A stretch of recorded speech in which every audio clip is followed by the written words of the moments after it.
Sir இப்போ OPS அவர்களும், சசிகலா அவர்களையும் சேர்த்துக் கொள்வது மூலமாக அதிமுக எந்த வகையில பலனடையும்னு நினைக்கிறீங்க? தம்பி நீங்க கடந்த 91, 96 2001, 2006 காலகட்டத்தில தான் நினைக்கிறேன். 17 ஓட்டுல தான் கோயம்புத்தூர்ல ஐஎன்டிசிலேருந்து வந்த சின்னசாமின்னு அதிமுக வேட்பாளர்.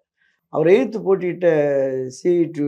சௌந்தரராஜன் 17 ஓட்டுல தான் ஜெயிக்கிறார். இதே தியாகராயர் நகர் தொகுதியில போன இதில 136 ஓட்டுல தான் சத்யா தோற்கிறார். அப்ப ஒவ்வொரு வாக்கும் முக்கியம்.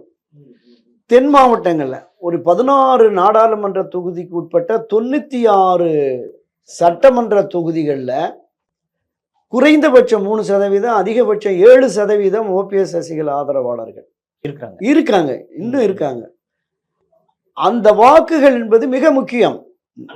ஆமா ஆமா ஆமா ஆமா நீங்க அதான் சொல்றேன். 100 ஓட்டு 500 ஓட்டுல எவ்வளவு இடங்கள்ல தோத்துருக்காங்க.